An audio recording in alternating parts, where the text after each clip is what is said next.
Hello, and welcome to Children's Lives Matter, the newest show on the Thriving Women Network series that enlightens, encourages, and empowers parents to reimagine and individualize parenting to make raising emotionally balanced children a reality for everyone.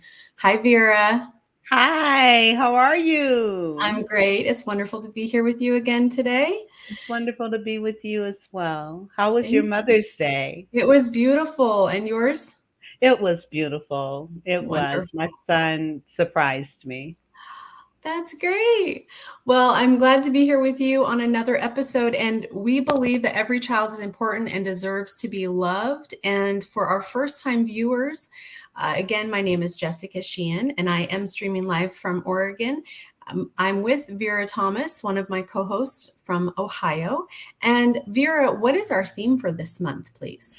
Well, our theme for May is Mental Health Awareness Month. So, since its inception in 1949, Mental Health Awareness Month has been a cornerstone for addressing the challenges faced by millions of Americans living with mental health conditions. The national movement is dedicated to eradicating stigma, extending education, and advocating for policies that prioritize the well being of individuals and families affected by mental illness.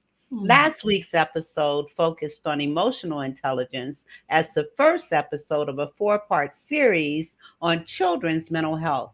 And it contained information to help parents understand how emotional intelligence can be beneficial. Today's episode is focused on living with someone with a mental health diagnosis, dealing with the perceived stigma, and understanding how to get help. And our quote for today is a quote to inspire thought for this week with Ruth Ozeki, author of A Tale of the Time Being, a novel. And she says, do all kids have to worry about their parents' mental health? The way society is set up, parents are supposed to be the grown up ones and look after their kids. But a lot of times it's the other way around. All right, let's watch this clip and learn a little bit more about our topic for today. We'll be right back.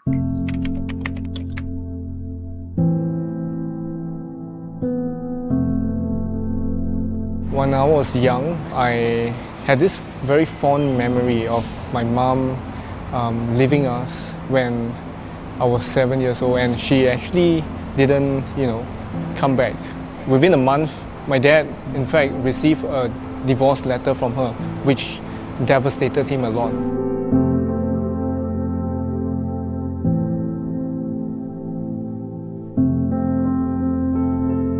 It was a very tough time because I was heavily bullied. At the point of time, they even called me motherless. And I somehow or other got so affected that, I thought of committing suicide because of that super low self-esteem that I had. There's this inner voice in me that told me that, hey, if you were to actually commit suicide, who's going to look after your family members? So that's the thing that actually sparked me not to do any silly action and to brace myself to become stronger.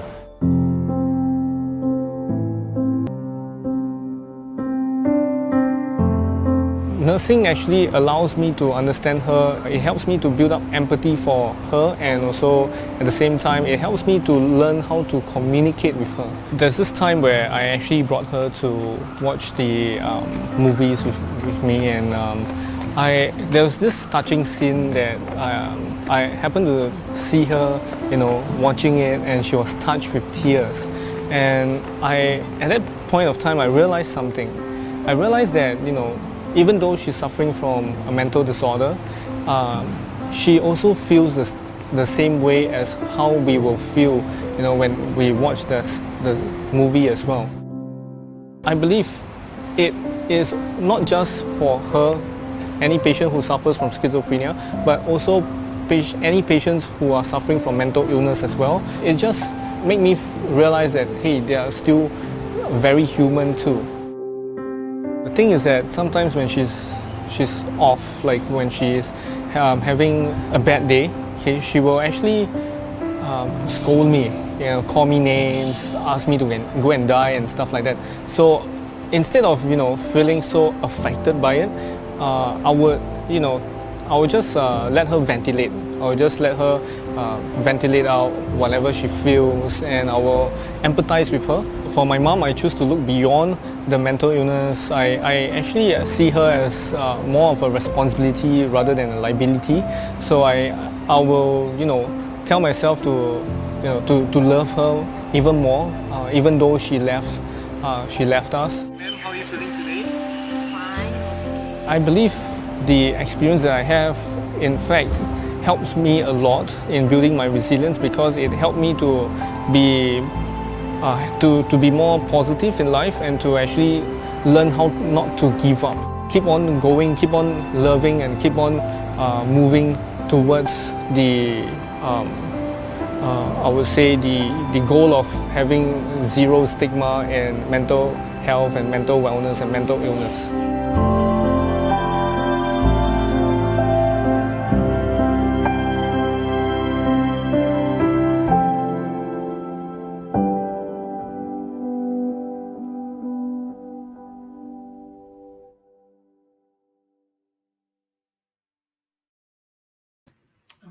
Welcome back to Children's Lives Matter. I'm Jessica Sheehan. Hi, Dixie. Hey, Jessica. So good to be with you today. Great to be with you here. So that video, what I really keyed in there, Dixie Ann, was that having empathy is really key. And I think about something that one of my sisters said when she had a small child that was just having a lot of behaviors. And she said, my child is not giving me a hard time. My child is having a hard time. I think it's the same, right? Having the empathy and just understanding that people are doing the best that they can do. And if we can not take it personal and we can set those boundaries to protect our own energy, we're going to have a lot better outcomes. Yes. And you know what I'm starting to realize, Jessica, just in looking at what the struggles people are going through, somehow it's in that compassion and that empathy, there's a component that seems to be what leads to building resilience. It's having the insight to, this is not happening to me, it's happening for me. How can I make this work for me, for my growth, for my development? And he did a beautiful job of that. Yeah, absolutely. And we hear a lot about mindset nowadays, Dixie Ann, but I think people don't necessarily know how to put that into practice. So that is a very concrete example that you've just given. I think that's amazing. That's right. It's a skill. It's a skill. Absolutely. Yeah. And it's something we're all on a journey. We're all growing. We're all developing skills. And that's what we're doing here on Children's Lives Matter, is helping to bring in those perspectives and that knowledge and those concrete examples too. So I know that mental illness has carried the stigma in the past, which made it really hard for people to seek assistance. So with May's Mental Health Awareness Month, this is about reducing the stigma and letting people know that help is available. And it's not just about getting medication, but it's also about getting that support that you need. So Dixie Ann, please tell us who we're honoring this week.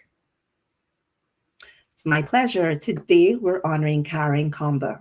Karen was raised by a mother who was schizophrenic. And as a young child, Karen became her mother's designated enemy. Karen was the recipient of most of her mother's mental and physical abuse. She withdrew and tried to hide. She wanted to become invisible. As a quiet child who retreated instead of acting out, Karen firmly believes that we must help rescue kids early, or they will live with it forever. Karen is a child advocate who works diligently to bring mental health awareness to children and to schools. Yes. And I have Karen's book that is titled The Snipers We Couldn't See. And that is her memoir about growing up with her mother. It's a really, really good book, The Snipers We Couldn't See. Now, according to the National Alliance on Mental Illness, or NAMI, approximately 17.9% of children in the United States have a parent with mental illness. These children are at higher risk for various difficulties, including behavioral problems, emotional challenges, academic struggles, And mental illness can sometimes impair a parent's ability to provide that consistent care. And we know that children need that consistency. It can compromise their ability to provide the emotional support and the stability for their children. And this can lead to disruptions in family life and in relationships. And as Karen Kamba points out, children of mentally ill parents may be quiet. They may be afraid to let others know what happens at home because of that stigma associated with mental illness. That's right. And Jessica, one of the most pervasive challenges that children of mentally ill parents face is that stigma and the shame associated with mental health illness. In societies where mental health is stigmatized or misunderstood, children often internalize negative feelings about themselves and their families. They may feel isolated and hesitant to seek support, fearing judgment or rejection from others. And that sense of isolation can be compounded by a lack of awareness or understanding among their peers and authority figures. It often leaves children feeling alone in their struggles. Absolutely, Dixie-Ann. And in many cases, children of mentally ill parents find themselves thrust into these roles that are traditionally reserved for adults. So they may become the caregivers for their parents or their other siblings and shouldering that responsibility that really exceeds their years. And this premature sort of role reversal can rob children of their childhoods, forcing them to mature quickly and really navigate those complex family dynamics with little guidance. And the weight of these responsibilities can take a toll on a child's mental and emotional well-being, leaving them feeling really overwhelmed and depleted. Now, despite these challenges, children of mentally ill parents often demonstrate remarkable resilience and resourcefulness, and they find ways to cope with adversity, and they're drawing strength from their innate resilience and the support of other trusted adults in their lives. And that support is key. Many parents with mental illness can actually provide nurturing and supportive environments for their children. Access to mental health treatments, social support networks, and parenting resources can really be protective factors. Unfortunately, there's a growing recognition of the need for policies and programs that support parents with mental illness and their families. And that includes initiatives to reduce stigma, to increase access to mental health services, and to actually provide parenting support and education. We're going to take a look at the video and we'll learn how parents with mental health illness can better cope. Before we go, though, Children's Lives Matter is sponsored by Thriving Women University. We're an affiliate of the Thriving Women Network. And if you want to produce a franchise show, TWN provides the media network training, coaching, and mentoring to produce your franchise show. For more info, visit our website, www.thrivingwomennetwork.com. We will be right back.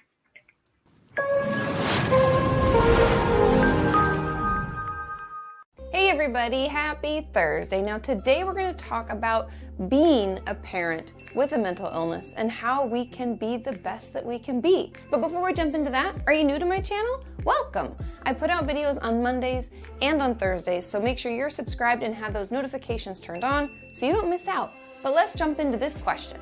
Now the question, or questions, because I kind of compiled these because I got a lot about this after I released a video a few weeks ago talking about how to better manage being in a household with a mentally ill parent. And the questions are, I appreciate your videos, Katie, but do you think you could reverse the roles and talk about being a parent with a mental illness?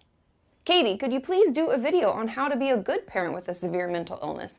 Many times the effects of having a parent with an illness is talked about, but there is limited education for parents on how to do the best to ensure their child is still able to have a secure attachment in healthy relationships.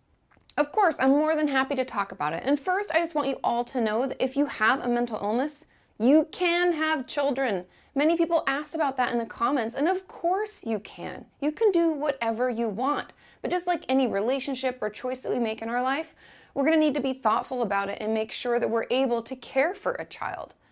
And a mental illness shouldn't stop us from having a family or doing anything that we want, but it does come with the added task of managing our mental health too, which, let's be honest, we should be doing anyways. Now let's get into this question and talk about how we can be amazing parents, even if we have a mental illness. First, it's important to actively engage in treatment, meaning take it seriously. And keep your appointments and have them regularly. Work your tools or techniques, and make sure you take your medication if that's something that is part of your treatment plan. And the second, work as a family. If you have the option, work together so that if you're having an off day, another member of the family can help out and kind of pick up the slack, and vice versa.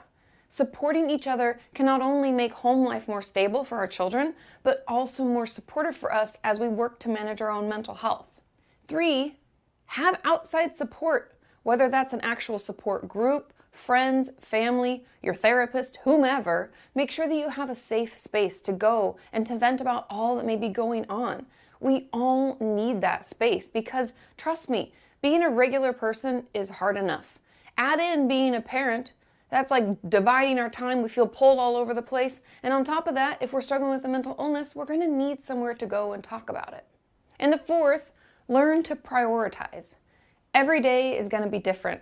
But if we always know that our child and our mental health are our top priorities, it can make other issues more manageable or possibly ignorable if they're not that important, right? Reminding ourselves of what's important to us can help us better navigate through everyday setbacks. And 5, enroll your child in activities. I know it can be hard getting them to and from everything, but this gives them healthy outlets, gives them a chance to make friends and to be active. That also gives us a break while they're at soccer or that art class or learning to play guitar or whatever it may be. That might be the time that we schedule those support groups or another therapy appointment. We just have to make time for ourselves as well as them, and getting them in a lot of activities gets both our needs met. And the next is tend to your basic needs. You've heard me talk about HALT, hungry, angry, lonely, tired, right? It's part of the DBT workbook and what I work on with my patients. It means if we're hungry, angry, lonely, tired, we are not at our best and we can make really poor decisions and we can be emotionally volatile and all that stuff. So make sure that if you're feeling sick or if you're extra tired, that you take care of yourself. Otherwise, how can we care for someone else? Just making sure that we're eating well, sleeping well, and feeling okay physically can minimize any mental health issues that could pop up.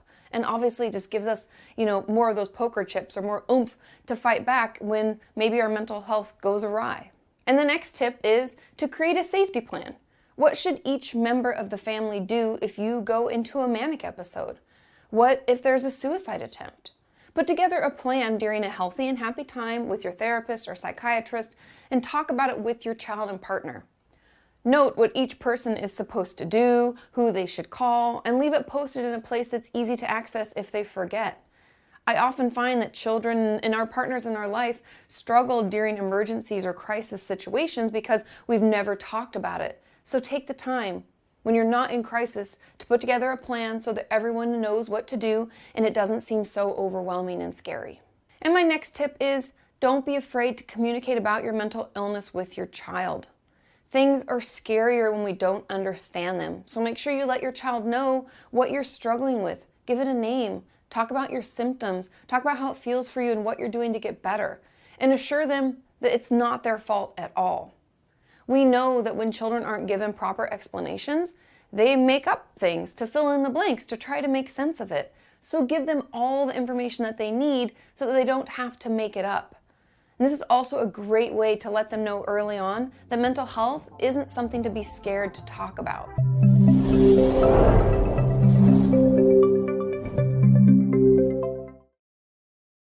Okay, welcome back to Children's Lives Matter, however and wherever you're joining us. I'm Jessica Sheehan here with one of my co-hosts, Dixie Ann Harris-Gordon.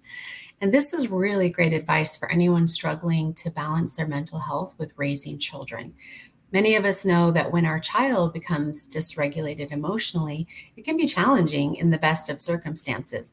And then when you add a layer of mental dysfunction on top of that, the complexity and difficulty of the situation can really multiply exponentially.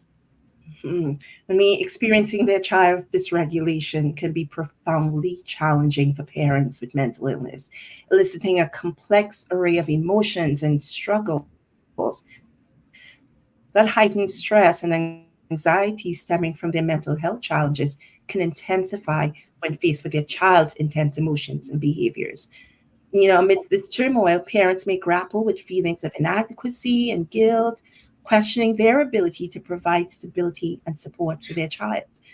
Maintaining those consistent boundaries and responding calmly can prove daunting, as their own emotional fluctuations may interfere with effective parenting.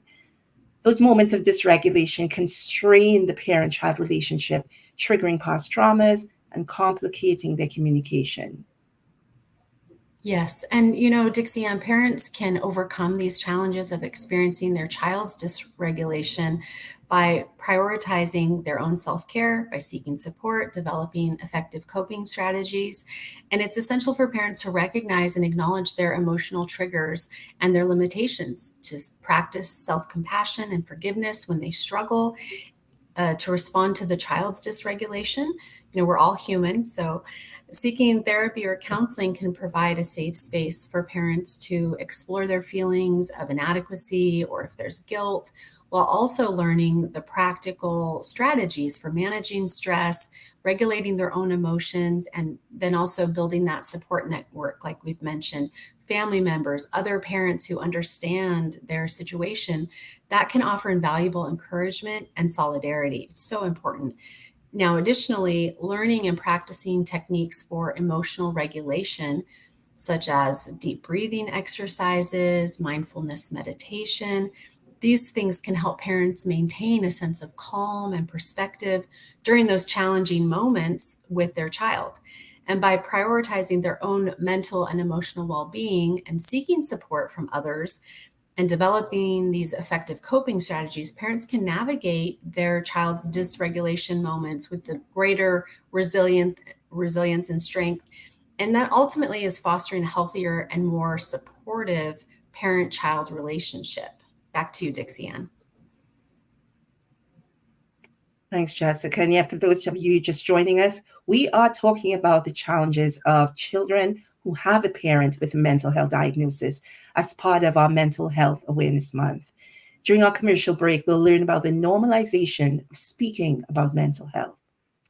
Children's Lives Matter is sponsored by Thriving Women University, an affiliate of the Thriving Women Network. If you want to produce the franchise show, TWN provides the media network training, coaching, and mentoring to produce your franchise show. For more information, visit our website, www.thrivingwomennetwork.com. We will be right back.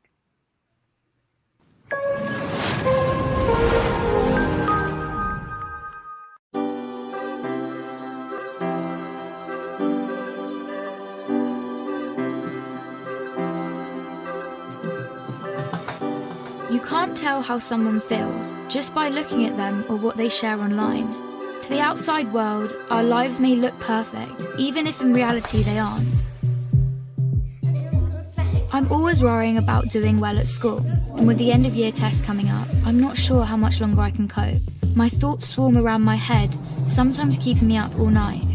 Some days it's just all too much, and I feel like I'm lost in space. When I did badly on one of my tests, I just about kept it together until I got home. Then I broke down crying in front of my mum.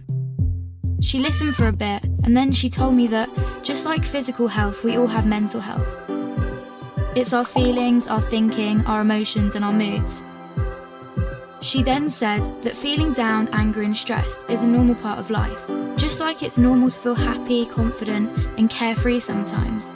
We all have positive and negative emotions that come and go based on what's happening around us. These are everyday feelings. Good mental health means experiencing negative emotions. It's not always about being happy. Mum can relate to the feelings of stress. So when Mum suggested I take a break from everything and do something I enjoy, I actually took her advice. So I made myself a hot chocolate, snuggled up in a duvet and watched a film. And you know what? Afterwards I felt so much better. Mum should take her own advice. Most of us only ever share the good things. We don't like to share how we really feel. Every morning when I wake up, negative thoughts stream through my head. Getting out of bed and pretending I'm okay takes all the energy I have. As the day goes on, the negative thoughts turn from a stream into a river. The water rushes through my head so loudly it's hard to concentrate in lessons. And some days it's so bad it feels like a waterfall that's trying to pull me over the edge. Everything is so overwhelming. I didn't think my friends would understand if I told them how down I was feeling. But when Sasha opened up to me about how stressed she was feeling, I told her. I wasn't sure how to bring up how I'd been feeling, so I started by saying that I didn't feel like myself. Just her listening made me feel like she understood. She told me some things that had helped her, so I tried them too, but it didn't make much of a difference. Even when I tried to be around my friends, I felt alone. The things I used to enjoy weren't fun anymore.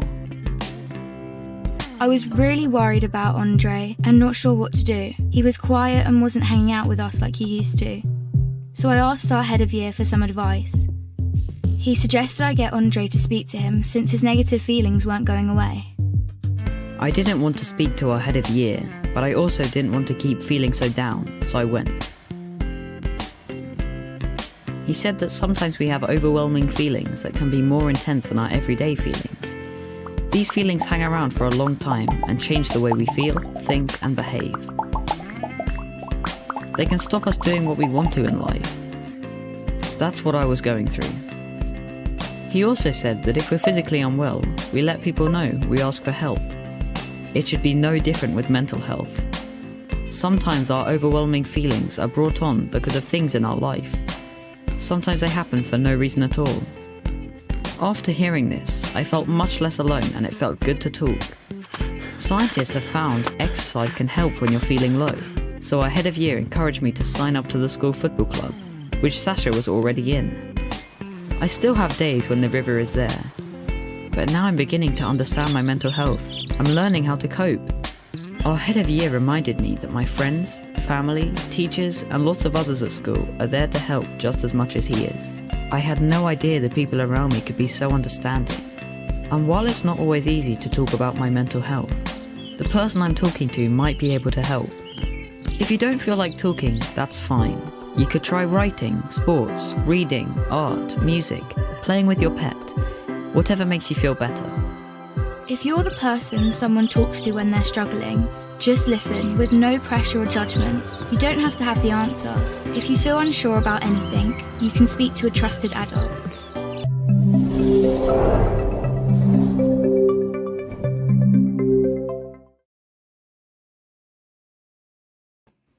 Welcome back to Children's Lives Matter. I'm Jessica Sheehan, and I'm here with one of my co-hosts, Vera Thomas. And our episode today is, again, in support of Mental Health Awareness Month. So in today's deep dive segment, we will look at mental health awareness and how important it is to break down the barriers and remove the stigma associated with getting help. Now, mental health issues encompass a spectrum of conditions, ranging from common diagnoses like depression to more intricate illnesses such as schizophrenia or psychosis. And brain wiring and brain chemistry differ in each of us. Sometimes that wiring can get crossed. So it's no different than going to a doctor with a minor health issue. Seeking help for mental illness concerns is just as important and valid as seeking help for those physical ailments. Now, just as we would consult a medical professional for a physical ailment, it's crucial that we reach out to mental health professionals for support and guidance when facing challenges related to mental well-being. And by seeking the appropriate treatment and support, individuals can effectively address and manage their mental health concerns, leading to that improved overall well-being and quality of life. Over to you, Vera. And being able to talk about it, if you can talk about it, you can handle it. And that video was just beautiful in showing how to be able to communicate and let people know what you're feeling. And for those who are listening, to truly listen without giving their opinions or feedback. Just listen. Sometimes that's all it takes for people to feel secure. And in reducing the stigma of seeking mental health treatment is crucial for promoting widespread acceptance and accessibility to care. One effective approach involves education and awareness campaigns that challenge misconceptions and stereotypes surrounding mental illness. By providing accurate information about the causes, symptoms, and treatments of mental health conditions, these campaigns help to normalize discussions about mental health and encourage individuals to seek help without fear of judgment or discrimination. During our break, we will learn about stigma. Children Lives Matter is sponsored by Thriving Women University, an affiliate of the Thriving Women Network. If you want to produce a franchise show, TWN provides the media, network training, coaching, and mentoring to produce your franchise show. For more information, visit our website at www.thrivingwomennetwork.com. We'll be right back.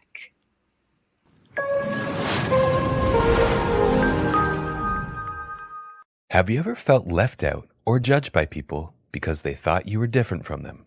Maybe you've been discriminated against. How did this affect you? Maybe you felt misunderstood, embarrassed, alone, or even afraid. That is what stigma might feel like.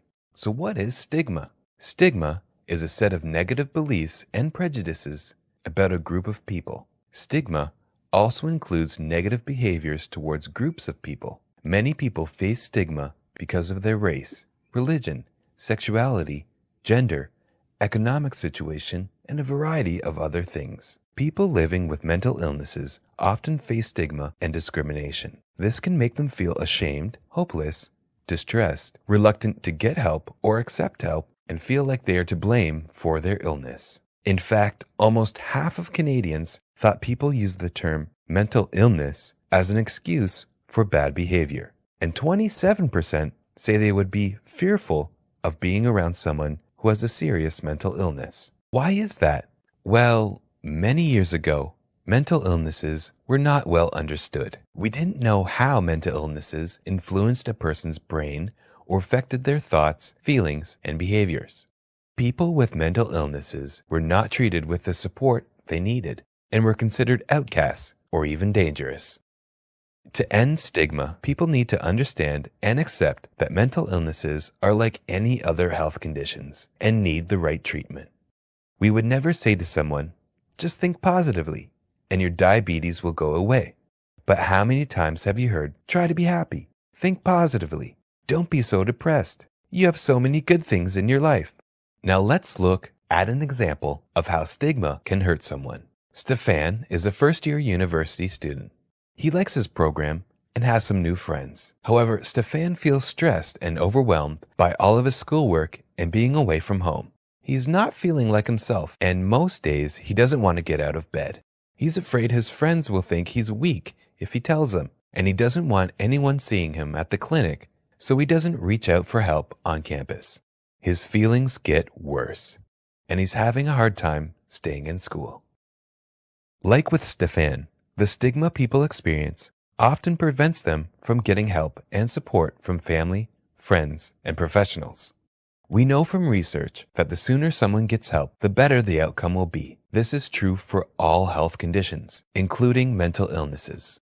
So, how can we reduce stigma and help people like Stefan? 1. Think about your own feelings about mental illnesses. Do you have biases or judge people? 2. Be aware of language. Avoid using words that can be hurtful, like psycho or crazy. 3. Think about and discuss what you see in the media. How people with mental illnesses are shown in the media is not always accurate or fair. 4. Learn more about mental illnesses. Check out trusted websites like the Canadian Mental Health Association or Bell Let's Talk. 5.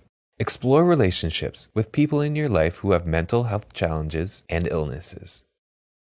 After watching this video, make a list of ways you can help yourself and your communities become more accepting of all people, including those of us living with mental illness. Think about one thing you can do now to help reduce stigma around mental illness. It could be a small thing, like not using hurtful and labeling words. It could be reaching out to someone who you think might be struggling and encouraging them to get help. It could be sharing your own experience living with a mental illness with someone you trust, if that feels comfortable and safe for you.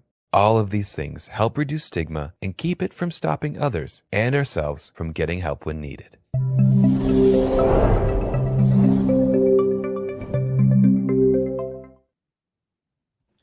Welcome back. I'm Vera Thomas, and I'm with Dixie Ann. How are you again? Good to see you again. Right, Vera, good to see you too.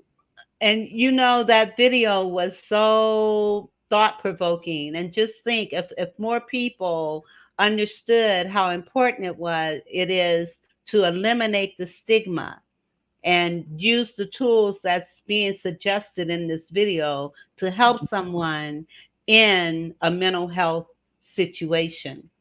Another important thing to do is to have open and friendly talks about mental health in different places like schools, workplaces, and communities. When we make places where people feel safe to share their feelings and get help, it can make it easier for them to get treatment when they need it. Also, when people share their own stories of getting better and being strong, it shows that getting help for mental health is brave and not something to be ashamed of. That's those discussions that we need to have. Promoting parity between mental health and physical health care is also essential for reducing that stigma. And that involves ensuring that mental health services are readily available, affordable, and integrated into primary care settings. When we treat mental health with the same level of importance and urgency as physical health, we normalize seeking help for mental health concerns. And in this way, we encourage individuals to prioritize their own mental well-being. That is so true. And parents should understand that talking openly about mental health at home helps create a supportive environment where teenagers feel safe talking about their problems. This helps them understand that they can get help when they need it. When parents encourage conversations about feelings and stress and mental well being, it helps their teens learn how to deal with tough situations and become stronger. That's right. They have openly addressing mental health. They reduce that stigma that surrounds it. And this normalization can actually empower those teens to recognize when they need support and to seek help without that feeling of shame or embarrassment. Early intervention and access to mental health resources are critical in preventing suicide, and parents play a crucial role in facilitating this access. Additionally, parents who are knowledgeable about mental health can recognize warning signs of distress in their teenagers and intervene before a crisis occurs. They can also model healthy behaviors and attitudes towards seeking help. This can positively influence their teens' attitudes and actions regarding mental health. And during our break, we will learn and explore mental health conversations. Children's Lives Matter, as a reminder, is sponsored by Thriving Women University, an affiliate of the Thriving Women Network. If you want to produce a franchise show, TWN provides the media network training, coaching, and mentoring to produce your franchise show. For more info, visit our website at www.thrivingwomennetwork.com. We'll be right back.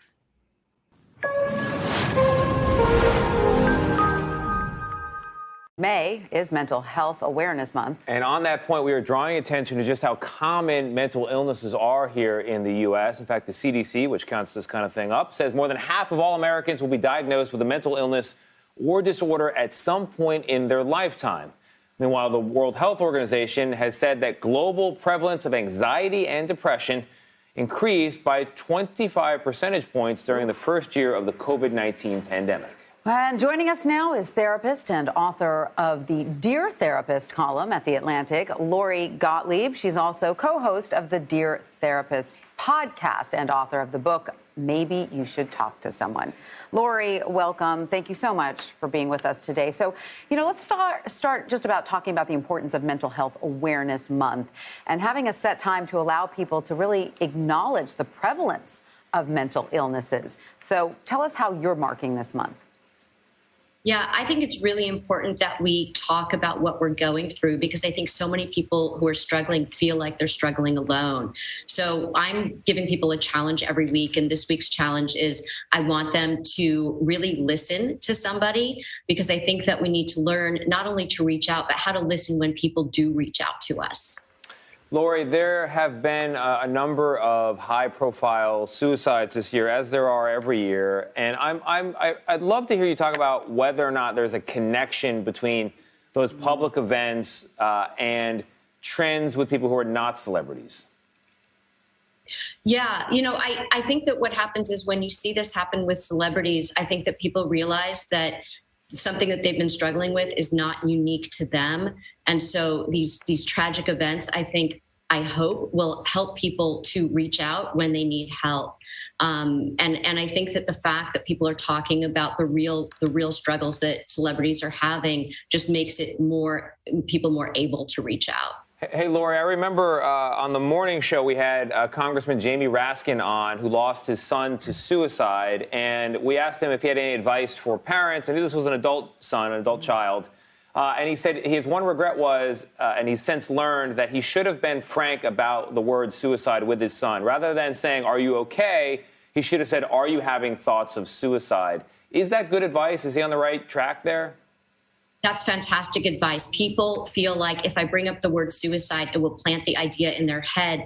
Could not be farther from the truth. The truth is that it's a relief to people who are thinking about that, because now they know that they're allowed to talk about it. But what about a lot of parents who struggle, Lori, with the question about how to talk to their teens, for instance, about it? Because, we hear that there's such a thing as copycat suicides, right? That when it happens at a college or a high school, the fear is that other young people will follow suit. So how do you balance talking about it openly with making sure that, other teenagers don't have that same idea? Mm-hmm. People who are contemplating suicide are in a lot of pain. And I think that when someone opens up the conversation and uses the word suicide, people realize, oh, they understand how much pain I'm in and how dire this situation is. And they're generally very, very relieved, especially to talk to their parents about it, because teenagers don't know who to reach out to. And when they know they can trust their parent to handle the information and to help them, they're going to feel very relieved by that. That's really great advice. Thank you, Lori. And then also, with kids, but also with friends, there's a fine line between being encouraging and helping people, tough it out or get back on their feet. And then when it becomes not encouragement because they've got more than just a one down day, it's something deeper. How does a person know the line there between helping a person's resilience and pointing them toward maybe they should talk to somebody, to use the title of your book? I think that if somebody is struggling on an ongoing basis and it's not getting better, that they definitely should talk to someone. And there's no stigma around that at all. I think therapy is like getting a really good second opinion on your life from someone who's not already in your life. And whether you're struggling with something like suicidal thoughts, or you're feeling sad, or you're feeling anxious, whatever it is, there's no hierarchy of pain. If you are struggling with something, you should reach out and you should talk to someone. And sometimes that person is a therapist.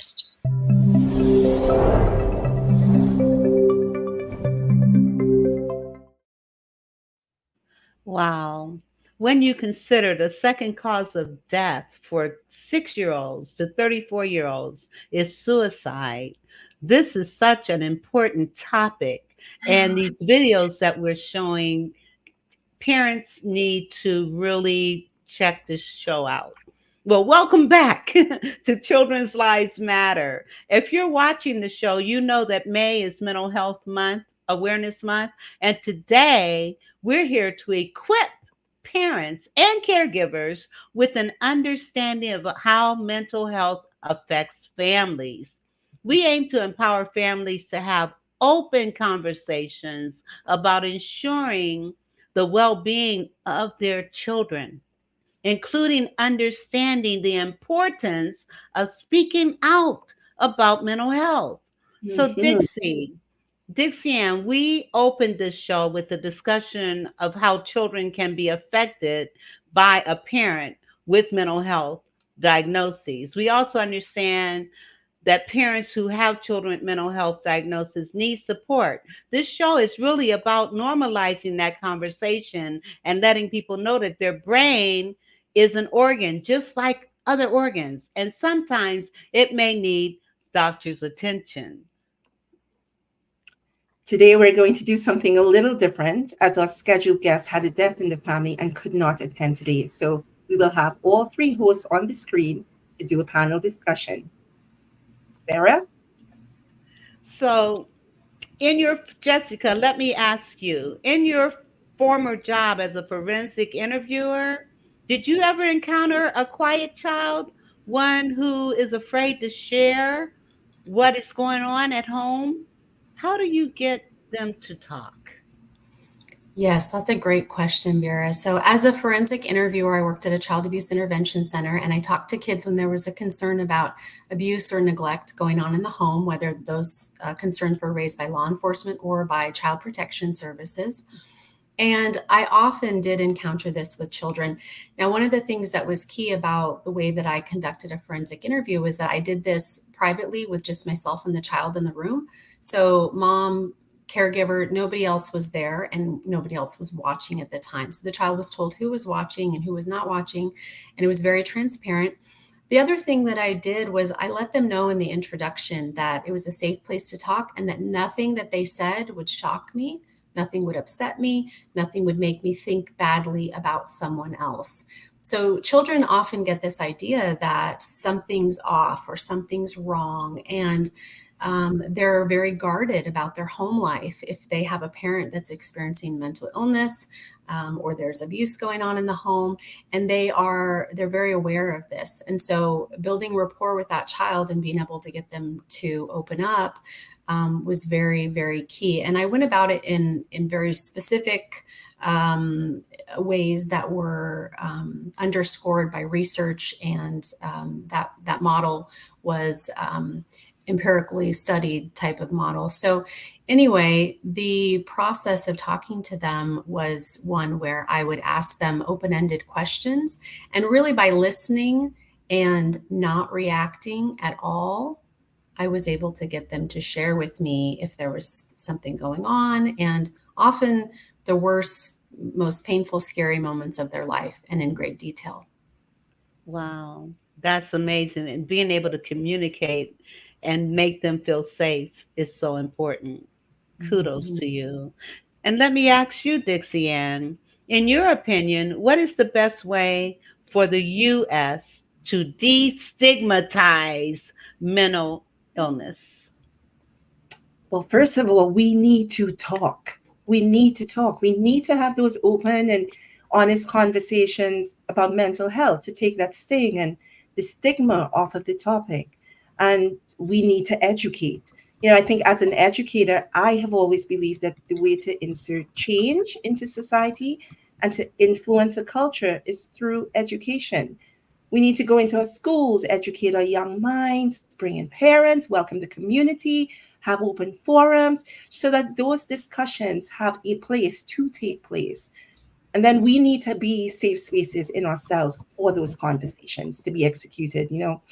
We need to approach mental health discourse without judgment, with compassion, and with a willingness to learn and discover and in the end to help. If we pay attention, continued attention to the mental health of children and to our young people, that's priority. We need to do that because young people with mental struggles, they have a harder time with completing educational goals, with assimilating into workspace. So repercussions of their struggles will be seen in our society beyond just their homes. And I think at the end, it's something we said earlier, Vera, we need greater access to affordable health, to coaching, to therapy, whatever it takes, it needs to be accessible for all. Absolutely. Mm-hmm. Thank you, Dixie Ann. And I want to ask a question of Vera now. Vera, what about you? Have you experienced a situation with a quiet child, and how did you get them to open up? Yes. I work with parents and their children. And an example that comes to my mind, I was doing some work in a school with some kids and their parents. And this one little boy, during the course of the session, under his voice, he said, "I can't stand to look at myself in the mirror." And I said, "What did you say?" And he said, "I can't stand to look at myself in the mirror." That was heart-wrenching for me to hear a child say that. His mother was not in his life. His father was incarcerated, and his older brother was taking care of him. And in this case, how the parents, the mothers, rallied around him and showed him so much love. But what was even more impactful was how the other children rallied around him and showed him so much love. And in working with him individually, being able to let him know, this is a safe space. We love you, and to give him affirmations and have him start speaking them to me out loud. Let me hear. What are you saying? What are you saying? And so helping them to look at a different perspective, without telling them, but to help pull it out of them, which is what coaching is all about. Just helping people pull their answers and find those answers within themselves. And so I just think that's just so important that we listen and let them know we hear you, we see you, we feel you. And that's just so important. It's so important. So Thank you for sharing that, Vera. It's always wonderful to be able to hear from our co-hosts. And I know both of you have a wealth of information and skills around working with children and supporting families. And I think that's a blessing for all of us to be able to come together and to share these things with our viewers and to help to encourage, enlighten, and empower parents, educators, communities, and to reimagine that we can all raise more emotionally intelligent children, right? We've got to do it. We've got to do it. It's so important. Mm-hmm. A lot is riding on it. Mm-hmm. Absolutely. So have either of you encountered other obstacles or resistance to your advocacy work or stigmas around mental illness? And how have you navigated the challenges that you've experienced? Dixie-Ann, Vera? Yeah, I can speak to that. I think navigating it is pretty much what I shared earlier. It's about education. A lot of times when parents come to me with concerns about their children, at this stage, it's usually anxiety issues, OCD challenges. And it's really, from the parents' perspective, they're scared. They're not sure what's going on with their child. They can pick up that something is off, not sure what it is. So you have to go in there with compassion. You have to go in there with knowledge. We have to educate. And you have to allow for the children to be able to have those safe spaces to share as well, to talk about what's going on with them. Oftentimes, because they're so little, they do not have the vocabulary. They can't even translate to us what's the emotion they're feeling. So we have to have those radars out to be aware, to be compassionate, and again, to educate, because that's what's missing in a lot of cases. Yes. And, I have a family that I'm working with right now.